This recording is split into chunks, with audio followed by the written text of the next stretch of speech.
Okay, while everybody's they're rounding up people to get back in here, I'll go ahead and get started so we can kind of keep on track. Our next speaker for today is Dr. Wanda Whitten-Shurney. She is currently the CEO and medical director for the Sickle Cell Disease Association Michigan chapter and pediatrician at the Comprehensive Sickle Cell Clinic at Children's Hospital of Michigan, where she has provided patient care for children with sickle cell disease for the past 25 years. Her interest in sickle cell disease began early in childhood.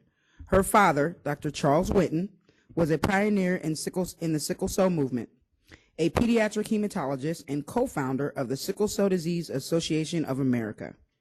Dr. Shurney's involvement with sickle cell disease began with volunteer work and the Sickle Cell Detection and Information Center in Detroit during junior high school. She's making every effort to carry on her father's legacy. She is a native Detroiter, where she was educated in the public school system. She did her undergraduate work at the University of Michigan and attended medical school at Howard University. Dr. Shurni is also the director of the newborn sickle cell screening program and an assistant clinical professor of pediatrics at Wayne State University School of Medicine. She was recently appointed to the Medical Research Advisory Committee for the SCDAA National Organization. She has a particular interest in advocacy, patient education, and providing coping strategies for families. Please welcome Dr. Shurni.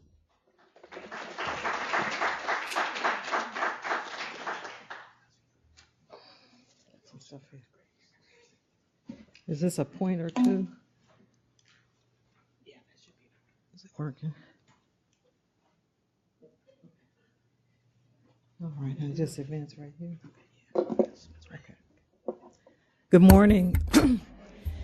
It's really a pleasure to be here, and I have to give you a little background because when Gary first asked me to come, he had seen me speak at an SCDAA conference, and I know he saw Sickle Cell 101, so I assumed that's what he wanted me to give was Sickle Cell 101.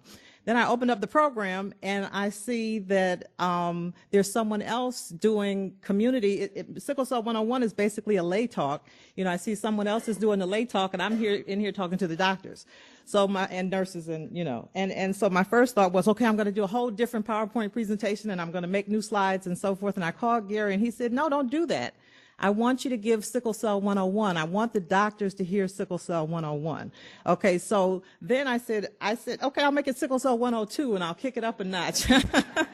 And then Kathy Hassel, and I looked at her slides, and I'm like, whoa, a lot of the stuff that I would have kicked it up with, she's going to talk about and probably do a much better job of talking about them than I would. So I'm going to go back to Sickle Cell 101. I already deleted a couple of slides and added some slides even just before I stepped in here. And I really want to talk to you about what I've learned from my patients in terms of caring for children who happen to have sickle cell disease, because I've spent the past 27 years doing general pediatric care at the Comprehensive Sickle Cell Clinic at Children's Hospital in Detroit, and a lot of what I know I learned from my patients, and I'd like to share some of that with you. I also want to spend time talking about how we educate our families. And I cannot talk about sickle cell disease without mentioning my dad, Dr. Charles Whitten, who they mentioned was the founder of the Sickle Cell Disease Association of America, and also founded our local chapter where I'm now the CEO. And I just have to say that I've been interested in sickle cell. I hate these, I hate being kind of podium, but that's me. Okay, and that's my junior high school project on sickle cell disease. I have a little microscope set up, and I don't know if you see it right here, but that's my first prize, one first prize. And people came up to me, they thought, oh, your father probably did that for you, and you didn't know, but I answered all the questions, and I got first prize, and I made the outfit that I have on. Okay. I didn't make this one, but I made that one, okay? So now, here's where I live. Okay, I vacation at 1497 Boston Boulevard in Detroit, but this is where I live. This is the Sickle Cell Disease Association of America and Michigan chapter. This is our home. We own our building outright, and we provide non-medical services for patients living with sickle cell disease. And our mission is to enable people to live lives that are only compromised. We don't have a universal cure, but there are certain things that we can help to fix, and we want to try to make life as good as possible for them. We want to enable individuals who are at risk for having a child with sickle cell disease to have the information to make the decisions that they think are in their best interest. We're not trying to wipe sickle cell disease off the face of the earth, but we do want people to know ahead of time so that they can make an informed decision, and then to provide education to the general public. We have a CLIA certified lab where we provide free testing on a walk-in basis, and then that's associated with some counseling after the testing. So in terms of educating families about this illness, I have to start off with this landmark article that was published in New England Journal of Medicine, actually published on my birthday, June the 19th, okay, a little bit after my birthday, but by Gaston and others. And what it proved was that giving penicillin twice a day would dramatically decrease the incidence of pneumococcal sepsis in children with sickle cell disease, okay, because when people tried to get newborn screening, people like my dad, they would say, well, if we diagnose it at birth, what are you going to do? And we'd say, oh, we're going to educate the families, we're going to support. No, we need an intervention. And what Props 1 did was to give us that intervention. And so, and actually in Michigan in July of 1987 is when we started our newborn screening program. So sickle cell disease was added to that little filter paper when they do the heel prick on the baby, so that we could find out that they have sickle cell disease. And in fact, that study was terminated early because after 3 years, there were 3 deaths and 13 episodes of sepsis in the placebo group and only 2 deaths in the penicillin group. So it was decided that it would be unethical to continue the study and that we need to just start giving penicillin. And I guess another way to look at it is that 3 babies lost their lives. 3 sets of parents and grandparents lost grandchildren. And this is a clinical trial, and that's what clinical trials are all about. And that proves something very important, and we don't want that to go to waste. So I'm very passionate about getting my families to give their penicillin twice a day. So, of course, the goals of newborn screening were to prevent deaths from pneumococcal sepsis and acute splenic sequestration, to allow parents, again, to make informed decisions about maybe their next child having sickle cell disease, and to promote disease adjustment. But there's a little downside, in my view, because as we heard from the panelists that were speaking, they found out they had sickle cell disease because they had a problem. And they went looking for an answer, okay? Now, instead of coming in with swelling in your hands and feet at 6 months old, or having pneumonia, or somebody finding out your hemoglobin was low and trying to figure out why that was, instead of that, what happens? You get diagnosed at birth. And then what happens in the state of Michigan? You get a phone call, either from me or from one of my patient advocates that's placed around the state in areas where there are high populations at risk for sickle cell disease. And what we say is, did you know every baby in the state of Michigan was tested for sickle cell disease? And they say no. And then we say, well, we tested your baby and your baby has sickle cell anemia. And they're like 90% of the time, just, what? No, I didn't know about that. No, I have sickle cell trait, but my baby's father does not have sickle cell trait, so I can't. Or I have 3 other babies with the same father, and they don't have it, so how could this baby have it? And it's just into a big panic thing. And the problem is, now that they're into this panic, this is a time when we're trying to get them educated, and this is a time when we're trying to get them started on penicillin. And I really feel that parents sometimes go through like the stages of death and dying, Elizabeth Kubler-Ross, and they're like, first they have to be in denial, and then they don't want to talk to me, and then I'm the enemy, and then I'm trying to reel them in, and so I finally get them in, and we get them started on penicillin. Okay, so what I really want to go over with you is how I proceed to educate families. And I have now started doing it as a group session. So I bring them in, I feed them fried chicken and potato salad and leafy green vegetables and lots of fluids, and I do a PowerPoint presentation. I tell them how long it's going to take because they start to get antsy, you know, and it takes about an hour. I do it in 2 sessions. I give them a briefcase to keep all of their materials in. I give them a copy of all of my slides with little words under them, and I tell them, now you can't just hand this to somebody and tell them learn about sickle cell disease, but if you've had the educational session, then you'll know. And I also we start off the session by going around the room and having every parent comment on what it was like to find out that their child had sickle cell disease. And that opens up a lot. And then I see sometimes parents exchanging phone numbers and forming their own little support mechanisms and all that. So that's very encouraging. So I let them know I want them to know what is sickle cell disease, what are the health problems that occur early, and what's the difference between sickle cell trait, which is what you have, and sickle cell disease, which is what your baby has. And I've gotten into some fights about this because I have parents that get up from the exam room and they say, oh, my sickle cell trait is acting up, you know? And I'm like, no, sickle cell trait, you might have pain. I'm not going to fight with you about having pain because you might have pain, but it's not the sickle cell trait that's causing your pain. So maybe you need to see a rheumatologist, or maybe we need to find out what's really going on.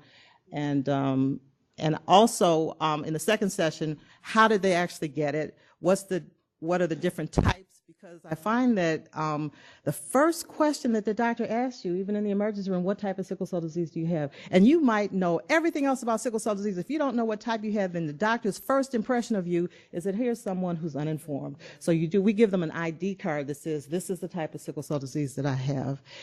Why is it more common in black people? One of the things we're really about the business of is dispelling myths, because it's a black disease. Yes, it's a black disease, but it's not only a black disease, as Dr. Grant has already addressed. And then I talk about some research advances so that we can offer hope.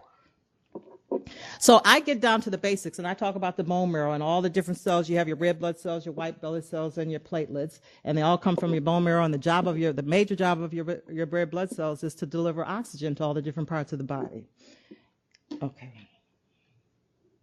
Okay, and if you look at a drop of blood under the microscope, then you can see the individual red blood cells.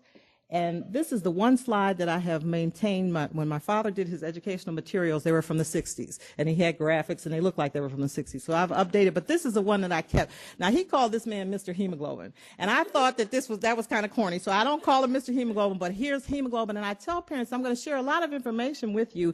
And a lot of it, I just want things to seem familiar to you. So when the doctors come with their white coats and they're making rounds and they're talking about dactylitis and aplastic crisis and all that kind of stuff, they'll say, oh, yeah, I've heard that. And I could even look it up in the book that you've given me. But hemoglobin, when you have a child with sickle cell disease, you have to know what hemoglobin is, because it's all about a hemoglobin problem, and that there are hundreds of abnormal hemoglobins, and not all of them cause problems. But if the abnormal hemoglobin that you happen to make because of a mistake in your genes is either sickle hemoglobin or hemoglobin C, then you're going to have problems.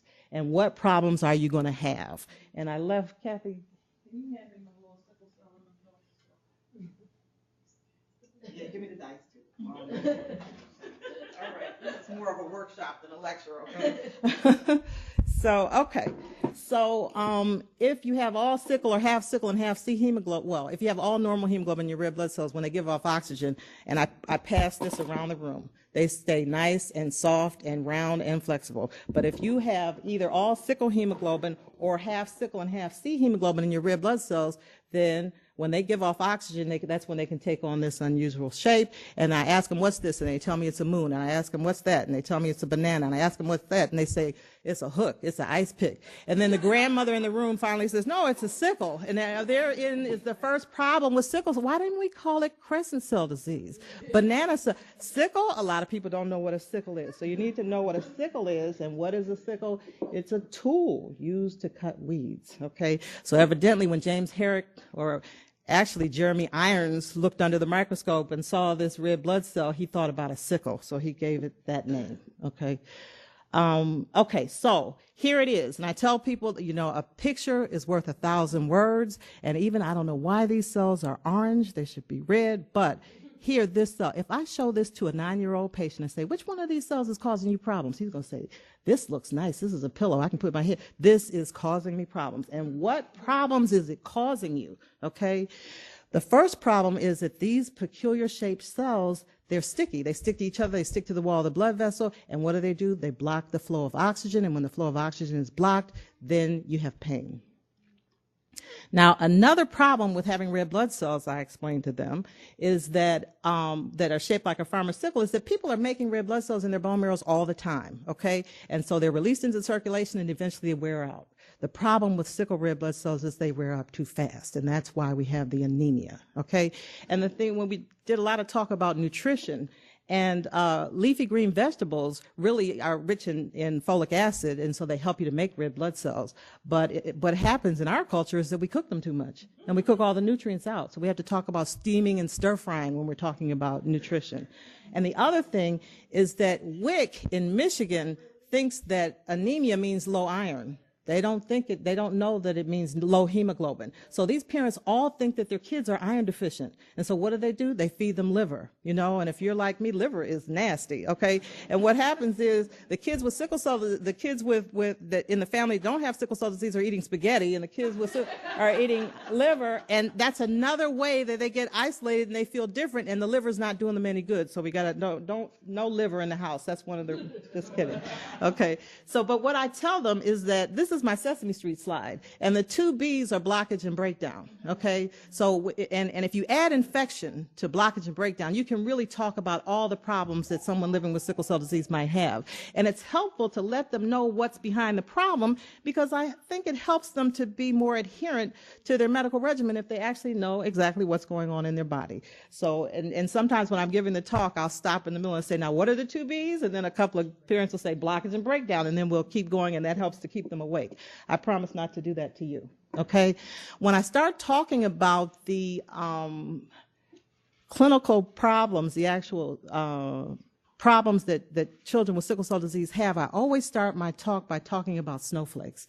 And I tell people that I've looked at every snowflake, and every snowflake is different. And every child with sickle cell disease is different. And so phenotypic heterogeneity, that is just the rule for sickle cell disease. There are some people that do really, really well, and some people that have what we call sick as hell disease, and it's a problem. And we heard that with the panelists talking about their varied experiences. And, in talking about even the types of sickle cell disease, I remember being in the waiting room one day and listening to two mothers talking to each other and saying, well, what type of sickle cell disease does your child have? And the mother said, he has the worst type, And so I'm paying attention to this, and I'm finding that the one mother had the child had SC disease, and the other mother, the child had SS disease, but the child with SS disease was hardly ever sick and was coming to the clinic just for regular care and maybe admitted, once or twice for pain. But the perception is that he has the worst type of sickle cell disease. For me, the worst type of sickle cell disease is when your child is sick. So I try not to emphasize whether SC is better than SS, but let's look and see how your child is going to do, and no one knows how your child is going to do. That's one of the areas of research, to try to figure out which kids are going to do worse so that we can have more intervention for kids that might do worse, but that every child is different and we can't predict the future. And so I tell the kids, you have your own individual fingerprint, because sometimes you might have an uncle who had sickle cell disease that died when he was 16, and believe me, you are not going to sleep on your 16th birthday if that happens. So I want to make sure that they know that they're an individual as it relates to sickle cell disease. And there was a lot of talk earlier about stress and stress management, and I really emphasize that with my families. You have to take things one day at a time. You have to do things to relax. With the guys, a lot of times just go out and play basketball, drink some herbal tea. I'm a big yoga person, so that's another thing. And I spend a lot of time talking about pain. And of course, that I tell them that's a blockage problem, and that you can have it in any part of your body, and that it's unpredictable. And one of the things that's really important for parents to understand is when their child has a pain episode, try to take care of the pain and stop taking all that time to try to figure out what you did wrong. If I hadn't let him go to that birthday party, or if Aunt Susan hadn't sneezed on him and then he got that cold, and then, and if you put your child in a glass bubble, yes, they probably would do better, but they would be so crazy and wouldn't have a life. And we're talking about quality of life here too, not just quantity of life. And so again, we spend a lot of time talking about managing pain and pain medication. And I bring up the fact that the most commonly used drug in our emergency room and in inpatient setting is morphine, because I feel like the parents need to hear the word morphine before they come into the emergency room, because if not, they come in with a pain episode and the doctor talks about morphine, they're liable to pick the child up and run out of the emergency room. Oh, you're not going to, I have a cousin who's a drug addict, or, whatever. So I spend a lot of time talking about the difference between drug addiction and drug tolerance, and helping them to understand that having sickle cell disease and being exposed to narcotics doesn't necessarily predispose you to being a drug addict. Talk about getting some bed rest, but not too much, and don't give them a little bell and have them ring it and bring the, the sisters and brothers, bringing the Cheerios or whatever, that you have to get up and move around. That whole issue of fluids, because again, kids with sickle cell disease drink and urinate. When they have pain episode, they stop drinking, but they don't stop urinating, and then if they get dehydrated, the blood becomes more viscous, and that's a bigger problem. There's a lot of talk earlier about using heat. There's talk about massage. I talk to moms about getting the videos that teach you how to do a massage on your baby, and just on a regular basis after a warm bath, just massaging. A lot of times on the first day of pain, children don't want to be touched. And I heard a lot about people going into themselves. And I know I have teenage patients that I go up to visit them in the room, and they're just balled up and they don't want to talk, and they just want to get through it. And then once they start to feel better, then the massage. And I also remember one time having a mom come into the clinic with a baby. She was coming for a regular checkup, but the baby's screaming and hollering, had swollen hands and feet, and she's sitting down, and I'm outpatient, so I'm trying to get some morphine for this baby. And the mom was just holding the baby and just rocking and rocking and rocking and rocking. The baby was screaming and screaming, and she's trying to comfort this baby, and she has this look on her face. And so while we're getting the morphine, I sit down next to her to just kind of comfort her. I happen to put my hand on her thigh, and when I did that, she stopped rocking. And when she stopped rocking, the baby stopped crying, because she was just jarring. Can you imagine being in pain and then somebody taking your whole body and just and it's so intuitive for parents to rock to try to comfort, So clearly I'm not saying you can never rock a child that has sickle cell disease, but I'm just trying to take into account that sometimes what they need is just the peace and the quiet. Okay. And so, when I used to have time to go up on the floor and talk to the residents, one of the things that I used to say is, contrary to popular belief, patients with sickle cell disease have pain from time to time, because when that little black flag goes up to let you know you're getting your next admission, now, it's a sickler, sickler. Man, that's a curse word, okay? But it's one of our frequent flyers, and he's probably here because he didn't want to go to school, and it's just going to be a problem. And so I think that we really need to think about the whole idea of assuming that a person is in pain until proven otherwise. Dr. Rucknagel in Cincinnati taught me that the number one reason for drug-seeking behavior was pain.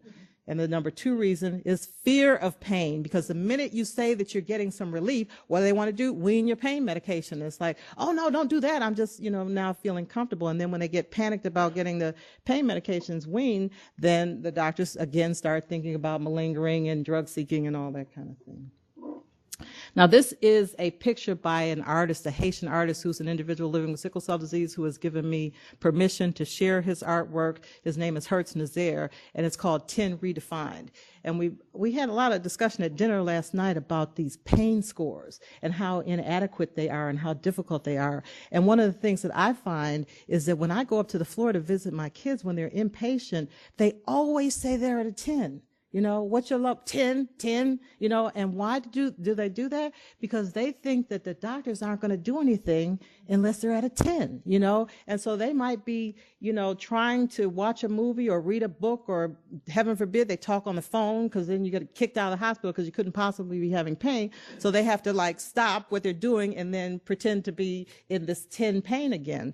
And what really kind of validated this for me one day is when I was, arguing with a resident, as I do at times, and he finally said to me, well, he's only at a 4, and I said, and exactly what pain level are you at? Or what pain level would you want your child to be at if they were in the hospital? Because our goal, of course, is not to put the patient in a coma, but to provide as much pain relief as we can. So one of the things that's most difficult for me is, because I'm going to talk about infection in a minute, that fever is an emergency in a child with sickle cell disease, that these medications now become only pain medications on an outpatient basis and not fever medications. And I think that of all my struggles to teach parents about masking fever, that's the thing that they fail at the most. It's 4 o'clock in the morning, temperature is 102, and let's just try a dose of Motrin. And I had a baby that the mother tried a dose of Motrin, and she came to the emergency room and was dead on arrival. And because that gives you 8 hours of no fever, the baby doesn't look sick anymore, and it's a problem. So Now, with this whole Props 1 and penicillin, what are we doing about infection? Well, we're giving penicillin twice a day until age 5. If they're allergic to penicillin, we're using erythromycin. I think that the single most important thing we do about infection in young children is getting immediate medical attention for fever. I think that's a difficult thing to do. I tell the parents you don't have to take the temperature every day, but if baby seems sick or feels warm, take the temperature. If it's higher than 101 under the arm, you have to come to the emergency room. And you have to know that your baby you have to tell the doctors your baby has sickle cell disease and you need to be admitted, because we've got to do a blood culture. We have to determine whether this is just a virus or whether this is a bacteria, and we have to have you on good antibiotic coverage until we can prove that. We give the Pneumovax vaccine at age 2 and 5. We do Prevnar just like everybody else, and we give the influenza vaccine. Now, this is one of the slides, Kathy, I didn't get a chance to delete. I'm not going to talk a lot about this because I know I saw your slides on it. But I do talk to the families about acute chest syndrome, about this spot on the lung that's associated with fever, maybe cough, chest pain. And the thing that I really talk to them a lot about is this incidence barometer. Another thing that Dr. Rucknagel, he actually published an article in New England Journal of Medicine that proved that using this incidence barometer would decrease the incidence of acute chest syndrome. Because what happens is that these kids come into the hospital, and when I was a resident, like day 1 and 2, everything was fine. We're giving pain medication, we're giving all these narcotics, and then on day 3 they spike a temp when they're ready to go home, and then they have to stay. And if we use this incidence barometer, then we can decrease the atelectasis and we can decrease the acute chest syndrome. Now, I used to have a graphic that had a picture of a person with the arm like this and a leg like this and talked about stroke. I had to delete those pictures because when you get stroke is the most difficult complication, I think, to talk to about a family with sickle cell disease. Again, this is a blockage problem. And if a mom starts crying in the middle of your educational session, then the educational session is over, So just showing the brain is still a little difficult, but at least it makes it a little less emotional. And I think that parents need to hear this. They need to know what to look for. I remember seeing a child that was already on the exam table when I came into the room, and I saw him for a hospital follow-up for a pain episode in his leg, and I was all done and getting ready to walk out of the room and tell the phlebotomist what labs I wanted, and he got off of the table and got up and walked like this, and mom said, yeah, he's been kind of walking like that, but his leg was hurting. So I thought that, but of course he had had a stroke. And while there's only about a 10% chance of stroke, if you have a stroke, then there's a 75% chance of having a recurrent stroke. So those kids go on chronic transfusions so that we can prevent recurrent stroke. And then I talked to them early on about transcranial Doppler, because that will show us kids, that's Bob Adams' study, the STOP trial, that showed that if you have an elevated TCD, you're at higher risk for stroke, and we offer those children chronic transfusions also to prevent the first stroke rather than preventing the second stroke. I spend a lot of time trying to get parents not to be overprotective, to let them know you have to let your kids have a life. I think you really have to encourage a child with a chronic illness more than you encourage a child that doesn't have a chronic illness, and let them do things. It's key that children with sickle cell disease are sick from time to time. They're not sick all the time. So it's really important that we not treat them like they're sick when they're not sick. Now, in terms of the complications that involve a fall in the hemoglobin, I have this concept of this hemoglobin ladder. And I talk to the parents about if your child didn't have sickle cell disease, the hemoglobin would probably be somewhere around 12. With sickle cell disease, the average, at least for SS, is about 8. And at 8, these kids are adjusted to this hemoglobin, and that's when they can do all these things, okay? But there are times when a child with sickle cell disease might actually take a step down the hemoglobin ladder. And the common times I share with them is, one is splenic sequestration. I'm not going to go over the medical things with that, but I want to show you the picture that I used. Again, this is a blockage problem, and here you can see that blood is getting into the spleen. It can't get out of the spleen. I tell them how the spleen is normally tucked under the rib cage, and we actually teach them how to feel for the spleen. And another thing that we do, if a child comes in with a large spleen, then we will give them a tongue blade, and we'll put it under the rib cage, and we'll mark where the spleen is, and we'll write on there what is the hemoglobin and what is the platelet count, because the spleen actually traps platelets too, so that if they have to come into the emergency room because the spleen is bigger, then they actually have a marker of what the child looked like. before, or what the baseline was. And then I blow it up so they can actually see the blockage in the blood vessels. And in terms of an aplastic crisis, it's parvovirus B19, and what do you have? You have a pale, weak kid. And so we teach the parents, because our kids have a lot of color in their skin, that we have to look at places like the nail beds, we have to look at the lips, we look at the palms of the hands and the soles of the feet. And another thing that's really important when you're talking to parents is to let them know you don't have to be a doctor, you don't have to be a nurse. You have to be an informed caregiver, you know, and these kids don't die in minutes to hours, you know, it takes time, and you have time to get to the emergency room. And if you know what to look for, you're going to see it, and the child is going to be okay. So I talk about the fact that, again, I go back, I use this bone marrow slide again, that your red blood cells come from your bone marrow, and that there's a virus that can actually attack the bone marrow and cause the bone marrow to stop making red blood cells. And other children might get this same parvovirus infection and be fine, but because their red blood cells stay in the circulation for about 5 months. But if you have a child with sickle cell disease and they get the same virus because of the shortened survival of the red blood cells, that's why they take a step down the hemoglobin ladder and get into trouble. That was mentioned earlier about bedwetting. It's a very common problem, and you know, there are some problems like stroke that are can be fatal and make a dramatic change in how a child functions. Bedwetting is not a fatal problem, but it is a very serious problem. It alters the lives of the parents. It's a hassle to have to wash these sheets all the time, just as that mother expressed. So what happens is that we have these kids that are drinking and urinating, and they go into the kindergarten, and they're okay, because kindergarten you make trips to the bathroom in groups and so forth.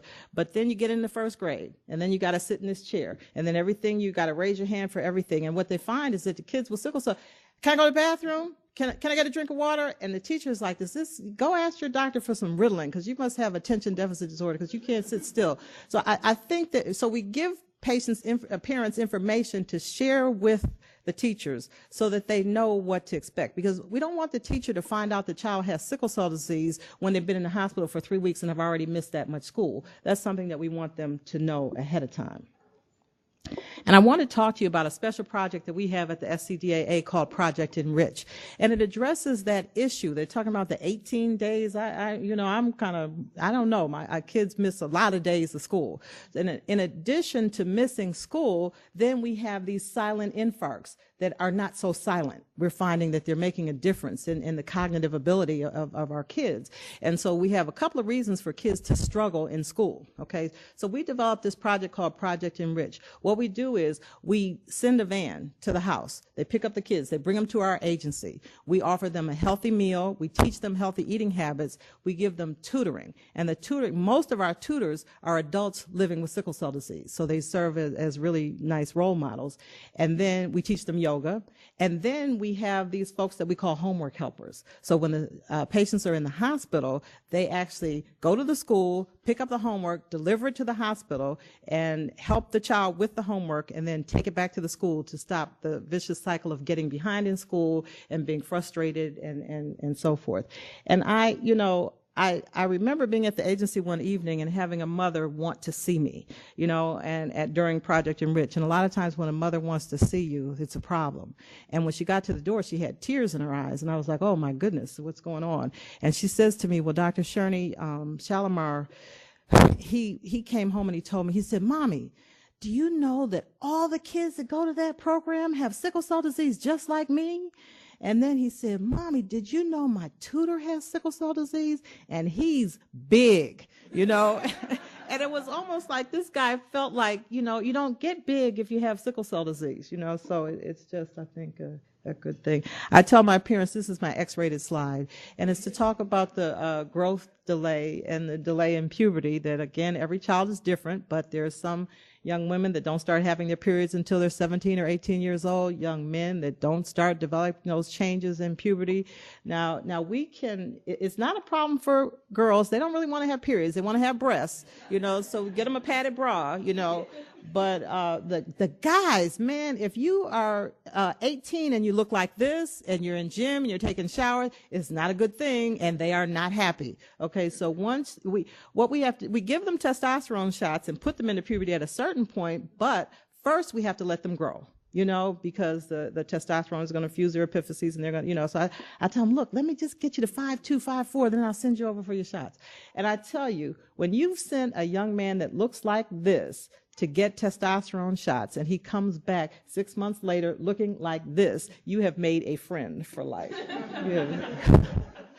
Okay, I want to talk about this yellow jaundice issue, and because we were talking about sharing whether you have sickle cell disease with friends and family, friends and other students and so forth, and for the most part, I mean, to the trained observer, you could kind of look at somebody and say, oh, long arms, long legs, slender, maybe they might have sickle cell. I kind of sometimes identify patients at conferences, but the thing about this yellow jaundice, this is something that you can see. You can, and kids will ask you, why are your eyes yellow? And when you're a teenager and you see yellow eyes, you might think, a little bit of knowledge is a terrible thing. So you think, okay, hepatitis. Okay, where's hepatitis? Oh, hepatitis A, crowded, dirty environments. Okay, hepatitis B, sexually transmitted, IV drug abuse. So the kids are thinking their eyes are yellow for all kinds of reasons that are worse than the sickle cell. And that's how that whole discussion about sharing the fact that you have sickle cell disease, because when you tell them you have sickle cell disease, oh, okay, well, you don't have AIDS and you don't have, and it's not contagious and I'm not sick all the time. And it gives you an opportunity. It gives the student an opportunity to educate another student. And what happens is that they're getting teased about this. And I find that when they share and talk, then they move the teasing on. Kids are always going to tease, but they may move on and tease somebody else for some other reason and stop teasing about the yellow eyes. Okay, avascular necrosis of the femoral head. I thought, well, okay, here I'm showing you the red blood cells delivering oxygen to the hip joint. And here I'm showing you a blocked blood vessel in the hip joint that's causing a pain episode. But if you have a blocked blood vessel in the hip joint that happens over and over and over again, then you have this deterioration, and that's the avascular necrosis. And, this, again, is not life-threatening, but it is certainly life-disabling. It can happen in the shoulder, too, but then the kids will move the backpack from one side to the other. But when it happens in the leg, which is a weight-bearing joint, then they're in real trouble. They're limping. They're in pain all the time. And the problem is that the ultimate treatment for it is hip replacement, which lasts about 15 years. So if you're replacing a hip in a 15-year-old, you're looking at doing a bunch of hip replacements, and so that's not good. And then, one of my most difficult problems in the outpatient clinic is getting parents to take their kids to the ophthalmologist, because there are lots of blood vessels in the back of the eye, and we're talking about sickle cell disease being a disease of blocked blood vessels. So we have to look for this, and then there's some prevention. So anything that we can prevent, we want to prevent. So kids with SC disease, we start sending them at 10 because you see it earlier, and kids with SS, we send them at 15, and they should see the ophthalmologist once a year. I spend a lot of time talking about what it's like to be in the hospital and how stressful that can be and how they have to support each other. And, when I do my educational sessions, one of the things I'm trying to do is put the parents in a position to advocate for their children because they know what their children need. And a lot of times I have these young parents, okay, and the nurse is, frustrated or they have a bad day. Rule number one, don't curse out the nurse, okay? The nurse could be your best friend or your worst enemy. You need to make the nurse your friend because she can really help you out.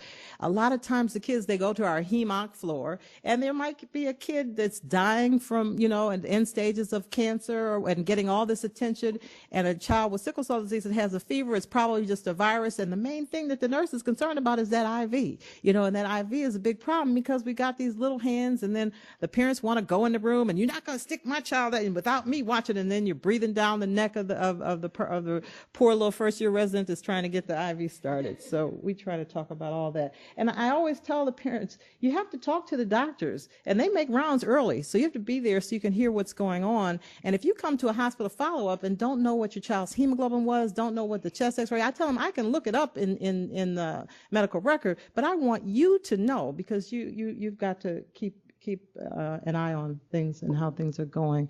And I won't spend time talking about that so much. In terms of explaining the genetics, I talk about these hemoglobin genes. Everybody has 2 genes for hemoglobin, just like we have genes for eye color and diabetes and everything else. We have skin color genes, and they don't make a lot of sense. I'm the lightest one in my family, and I'm not adopted.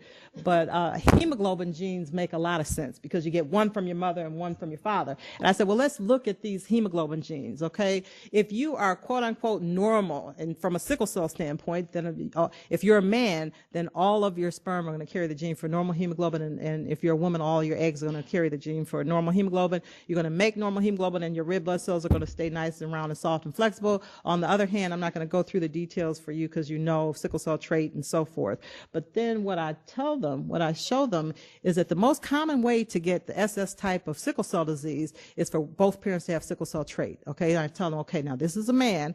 I know it's a man. These are blue. They're sperm. Okay, here's the father, half normal, half sickle. And here's the mother. These are pink eggs, half normal, half sickle. Now, if this sickle sperm comes together with this sickle egg, then that baby's going to make all sickle hemoglobin and have the SS type of sickle cell disease. And then I go over the other possibilities. And that's when they first understand how it is that they had two other kids with the same father that don't have sickle cell disease. And the other thing that you have to emphasize is that this is, and I have a set of dice that my father developed. And in terms of tools for educating families, and I have a slide of them, you know, if I explain to them that this is these are eggs, well, no, those aren't eggs, okay, that these are eggs, so this is a woman, and then I'll ask them, now, what does this woman have? And then they'll look and I'll say, okay, it's half normal and half sickle. Oh, that woman has sickle cell trait. Then I show them a man, and these are sperm. Okay, here's a man with sickle cell trait, and then we can roll the dice. And if two sickle sperm come up, then we can say, okay, that child has SS disease.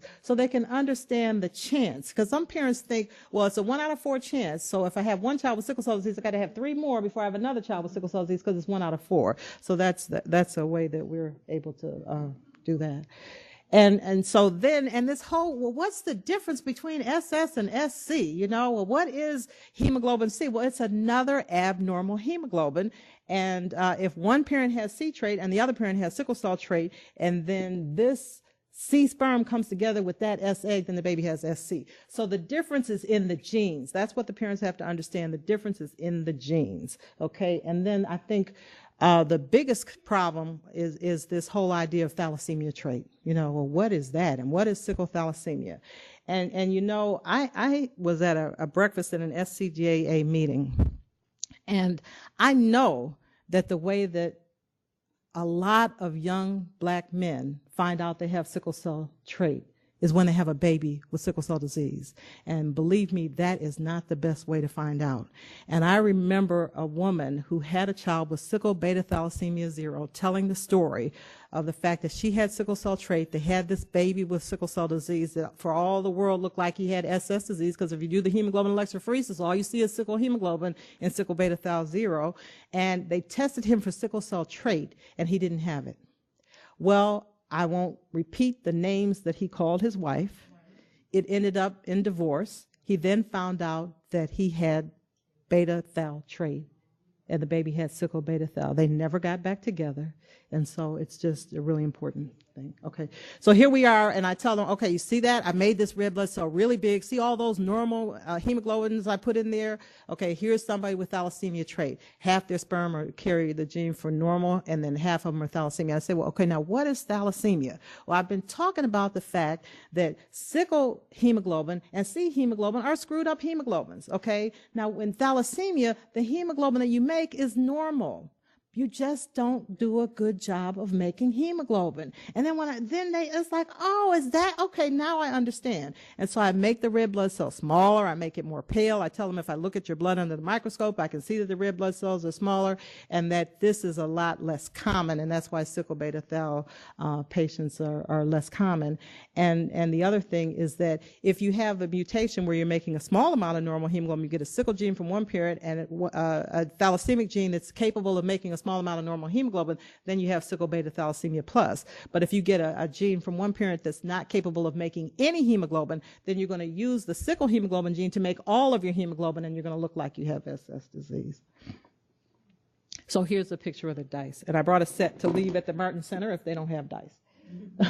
So the thing, again, that we want to do is we want to help parents to know what their options are. We don't want to tell them what to do. We're not trying to wipe sickle cell disease off the face of the earth. Well, we are, but we want to do that with a cure, and so eradication of sickle cell disease. This is not polio, so, and we have to be aware, and they use the term prevention all the time. Prevention. Well, what does prevention really mean? Because I've had families come to me that say that they had amniocentesis and the baby had sickle cell disease, and the OB said, you should have an abortion. Just flat out, this is what you should do, because you shouldn't bring any more kids in. I have nurses hollering at patients. Well, didn't you know you had that? I mean, you have 2 babies with sickle cell disease. How did you have that second baby? Well, that's a very complicated question. How did you have that second baby? Okay. Doing genetic counseling for people that are having unplanned pregnancies doesn't work. So I take the opportunity when they come for the adolescent, they're 14, 15, 12, depending on the patient, to sit down and talk about planning, deciding when you want to have a baby, and contraception and HIV and so forth. And at that time, we talk about, having your partner tested. So at least you know ahead of time. So you're prepared. So you don't get a phone call from Dr. Shurni saying you had a child with sickle cell disease and you didn't even know that it was possible. Okay, so you have some options. You can not have any more children. You can roll the dice, which quite frankly is what most of my parents do, and take the chance again. You can decide to adopt. We can do prenatal diagnosis. We can do prenatal diagnosis by amniocentesis or chorionic villus sampling. If the mom just wants to know so that she can be settled in her mind, okay, I have to do this again and I need to be ready for it, then I suggest the amniocentesis. If they're thinking that they don't want to have another child with sickle cell disease and they might terminate their pregnancy, I suggest chorionic villus sampling because you can do it earlier. I had one mom who had a child with sickle cell disease who decided she did not want to have another child. She had amniocentesis. We got the results of her amniocentesis the day after she experienced fetal motion. And so now she has 2 children with sickle cell disease, both in college and doing well. But that was what happened. And then, of course, there's pre-implantation genetic diagnosis where you can do in vitro fertilization and they can actually determine which embryos have sickle cell trait, which are normal, and which have sickle cell disease, and only reimplant the ones that don't have sickle cell disease. And I'm going to tell you, when I bring this up to parents, they kind of make a face at me like, isn't that like playing God? Or, and then in addition to that, the insurance companies haven't figured out yet that it's cheaper to do that than to take care of a baby with sickle cell disease for the lifespan. So a lot of insurance companies don't pay for it, but I want the parents to know what all the options are. And the biggest thing that I talk about is getting your partner tested. We give an annual quiz about sickle cell disease to our patients, and one of the questions is, what's the best way to find out whether your partner has sickle cell trait? Number 1, ask him. No. Number 2, ask his mother. Bonk. Another wrong answer. Get him tested. He has to be tested for 3 things: sickle cell trait, hemoglobin C trait, and thalassemia trait.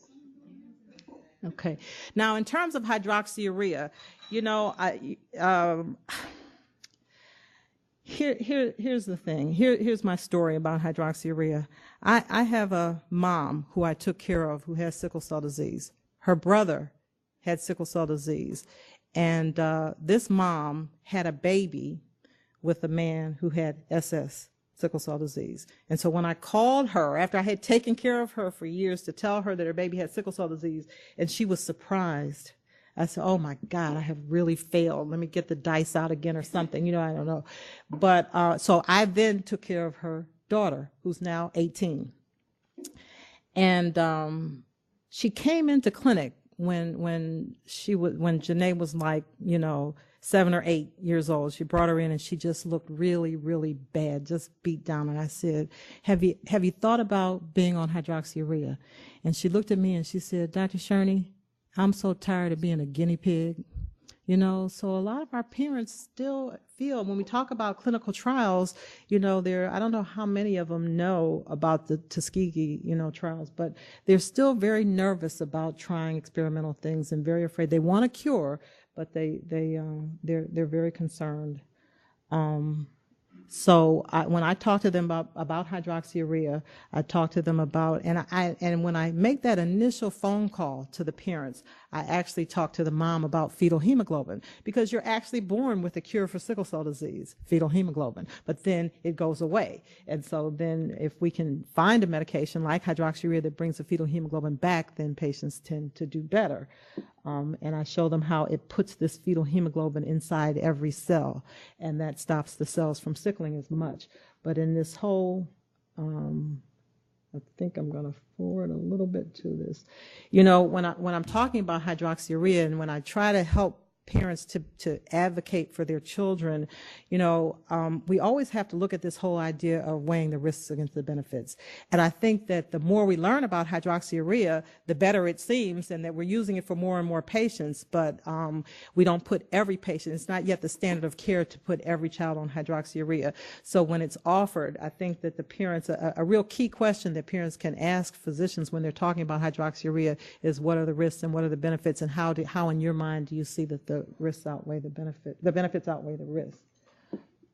Okay, now let me go back to bone marrow transplant or stem cell transplant, which is, of course, a cure for sickle cell disease, but it's not universal. And a lot of you may know that the first child that was cured from sickle cell disease by bone marrow transplant happened to have leukemia, and had the bone marrow transplant to cure the leukemia, and it just also happened to cure the sickle cell disease. And I think that parents, when they hear that it's a cure, they really want a cure. And I just came from a funeral of a young woman who really wanted a cure and had an unrelated bone marrow transplant and died from graft versus host disease. You know, so again, we have to.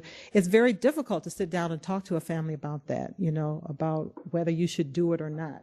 You know, I had a young family that came in shortly after newborn screening, and the baby was 6 months old, and they said they wanted a bone marrow transplant. I said, well, it's not really a standard of care for a 6-month-old. We don't even know how they're doing. Well, we don't care what you think about it. We just want to know. We've gotten a phone call from somebody in New York, and they're going to do a bone marrow transplant.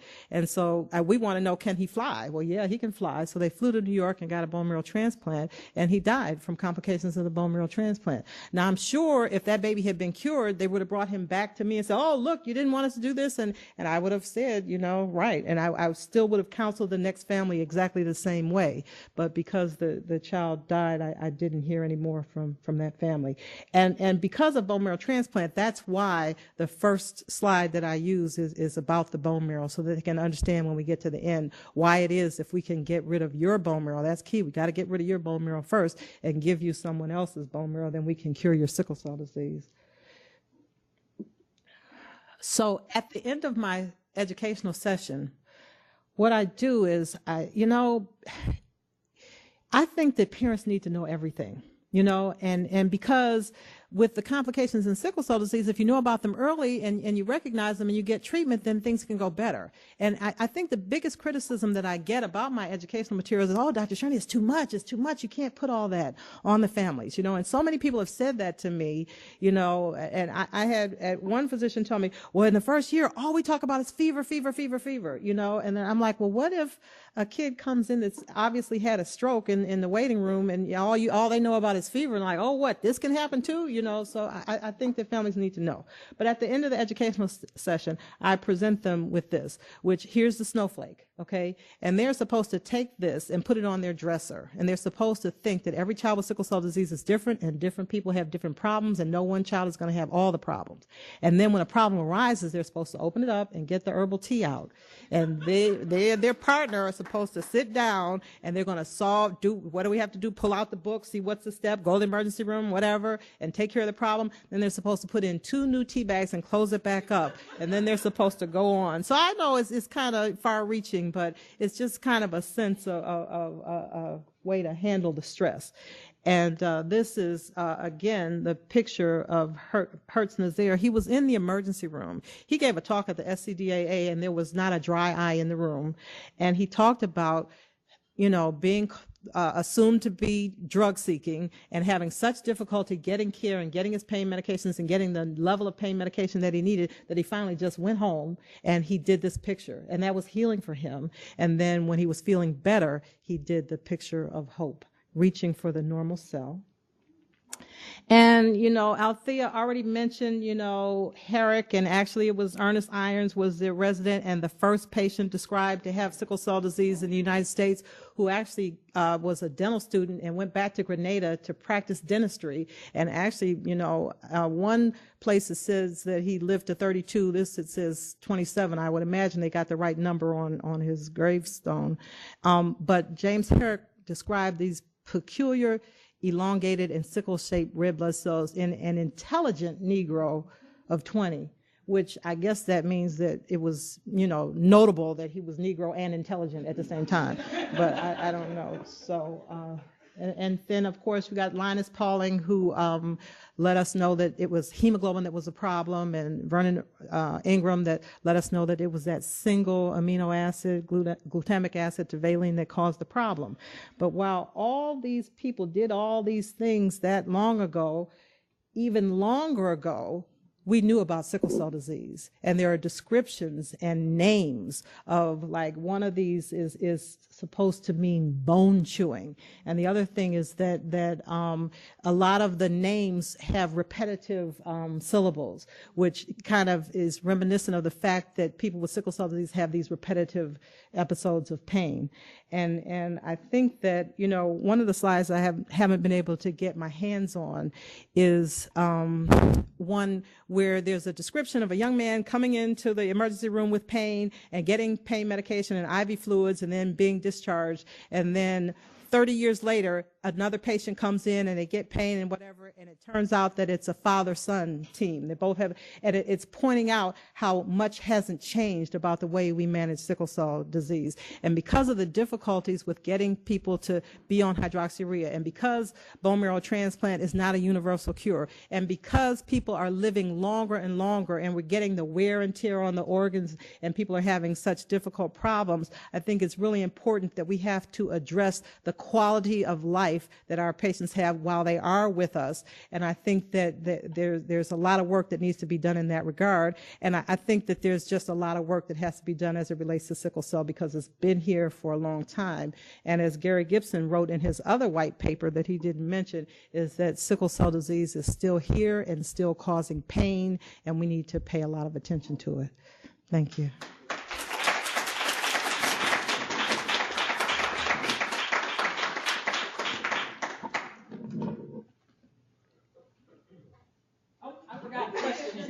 I'm running like, oh, I made it through that.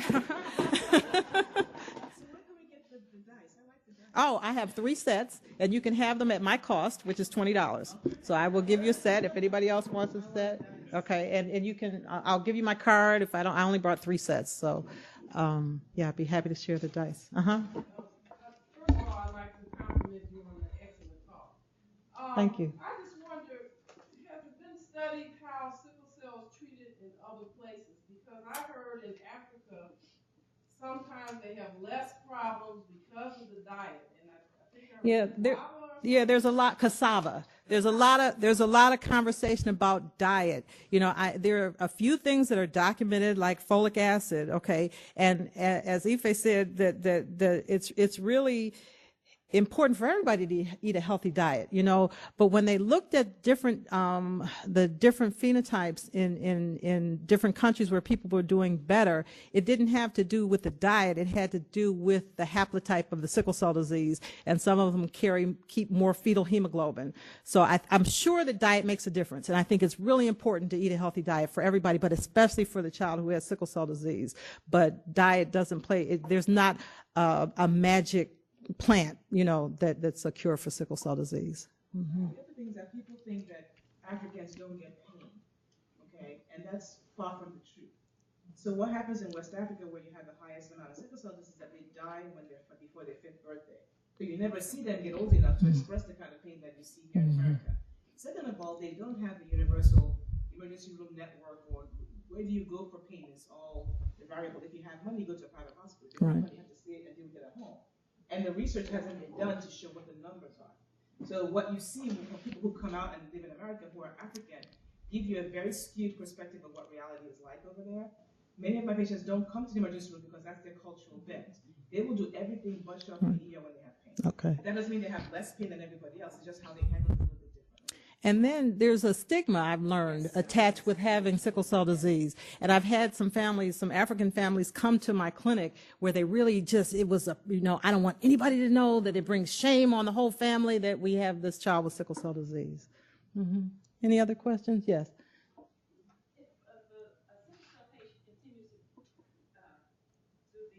Blood transfusions and doesn't take the XJ to get rid of the iron, is it a certain amount of time that they should be doing it, or like my son, for instance, he gets blood transfusions probably 2 or 3 times a month, and the XJ was real expensive, and insurance didn't cover it, so I'm just wondering, I know that can tear up your liver, so. Yes, he needs to be on XJ. And there's not a certain amount of time. I mean, you can never, put a time limit on things.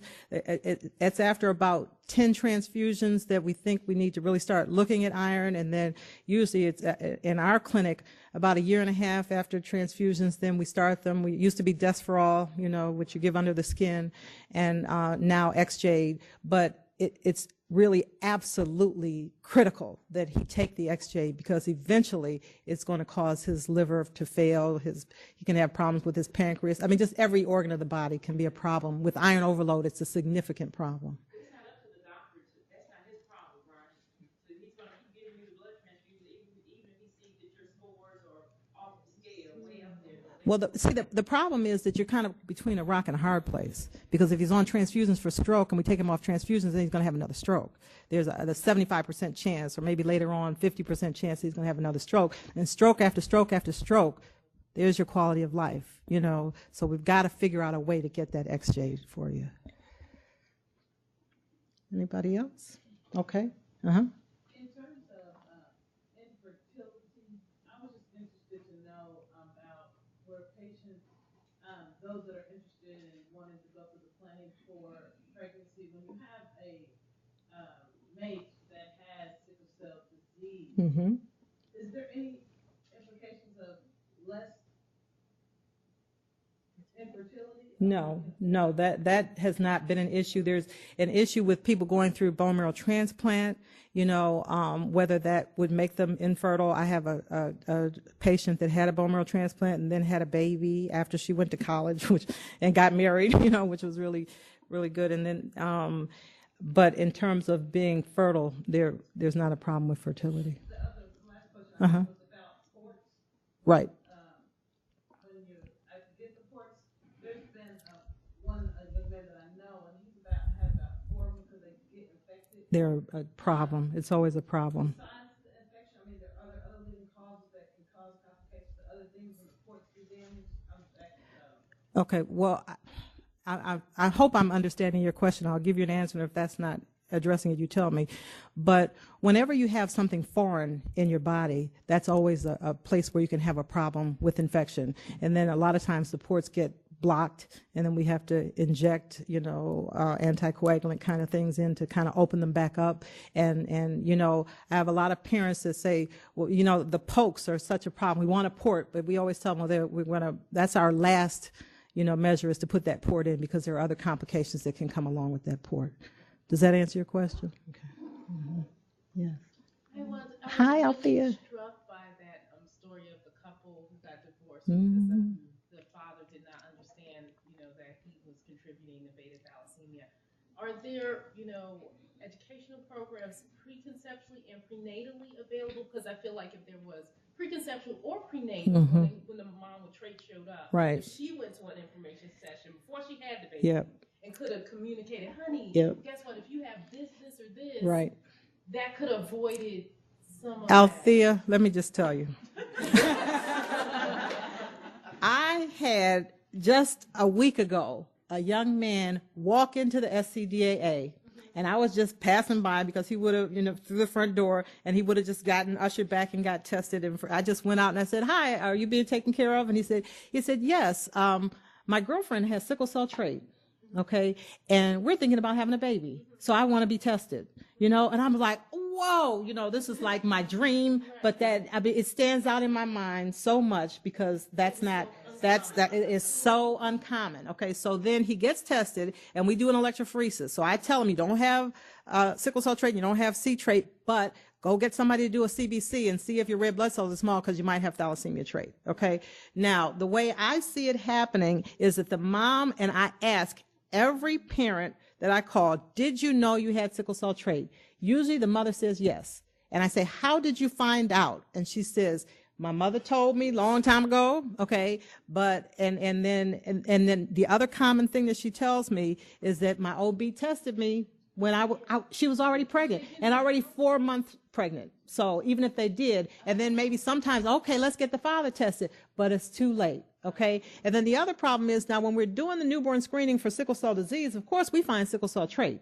But a lot of people don't do much with that sickle cell trait information. Okay. Now we do something with the sickle cell trait information. We send a letter to every family, sickle cell trait and hemoglobin C trait, and tell them. Then we have our patient advocates make a follow-up phone call and say, did you get that letter? And we send a brochure, and we talk about the 3 different traits that you have to be tested for. And we talk about, you have sickle cell trait. Your baby has sickle cell trait, so at least one parent must also have it. And if you both have it, there's a possibility for your next baby to have sickle cell disease. Now, in addition to that, it's possible when you start talking to your child about responsible sexual behavior, you got to talk to that baby. But see, that baby is 3 months old, and they're not thinking about, these young moms, they're not thinking about their grandchildren, so there has to be a point of reentry where we then get a chance to talk to the teens, but we do make an effort to let them know at the time about the fact that it's significant for future generations. But a lot of times and another thing that struck me is that our patient advocates will ask, would you like to be tested? Would you like to have the father tested? And they constantly check no. And I was like not believing that, and I'm thinking, I made some random phone calls. Maybe they're lying, and maybe they're just filling out the form. And I talked to one mother, and she says, I'm not with him anymore, or he's incarcerated, or he doesn't want to be tested, or, so again, I think one of the things that's really key is that a lot of these pregnancies are not planned pregnancies. And I talk to the parents, the young parents, and I have this issue, and I'll stop after this, but I got to do this now, about that doggone sickle cell stamp. It's beautiful, right? But there's no man. There's no man on the sickle cell awareness stamp, and this woman is not the Virgin Mary. And okay, and there is a man, and more than 50% of the time when I see kids, the father is there. I have 3 dads that are raising their children alone. You know what I'm saying? And so, but I also have, when I have the young couple in, they have a baby, I always ask them, do you want to have more children? And they say no. And I say, well, what are you doing, about it? Nothing. It's like on the way home, foam, condom, they're not planning. That's the problem. So we have to first get them to plan, and then we can educate them about their trait status. That's really important. Am I running out of time? I don't want to. Okay. All right. Okay. Yeah, I had a question about the hydroxyurea. My daughter is on it, and we've actually seen her fetal hemoglobin percentage drop from like 30 in the 30s to like 27%. Increase. No, drop. It dropped. She had a high hemoglobin count. It was in the 11s, usually in the high 10s, low 11s, but her percentage actually dropped since she's been on it.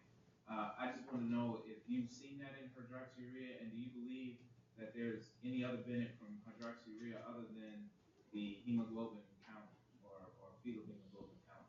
Okay. Well, the mechanism of action of hydroxyurea is not. We don't know every little detail about what it does. And I know that there are some patients that don't have an increase in their fetal hemoglobin and they still do better. So it's doing something other than increasing the fetal hemoglobin. And then the other issue is that, there's a developmental decrease in fetal hemoglobin, from birth, and then it gradually goes down. So I don't know whether they started her hydroxyurea at a point where she was still losing, on that downswing, and maybe the hydroxyurea stopped the downswing from being so great. So I don't know. Does either of you have? Okay. And in terms of what other benefits from hydroxyurea, not just the increase in your hemoglobin, the studies have shown that it decreases your pain and acute chest, knee need for transfusions, and the division of admissions. And we recently had the baby health study that demonstrated some improvements in end organ function before and after. And what was even more interesting to me at this last meeting was that the people who got hydroxyurea, the babies, your IQs were better than those who didn't get hydroxyurea. So we're learning more about more positive benefits of hydroxyurea in sickle cell patients over time. And I just have to say to you, this is a family that was diagnosed to have sickle cell disease in Michigan and came to see me initially. And when I walked up, they came running over to me and saying, "Do you remember me?" And I'm like, "Oh," you know. And and they said, and that's why we're here. Instead of going to the other talk, they came to this talk. And I just have to really thank you, because that's what enriches my life, is to see the family that's doing really well and that appreciates what we do. So thank you very much.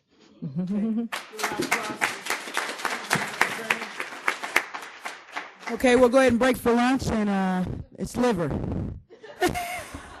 That'll suit me just fine. We'll re-adjourn here at 1 o'clock.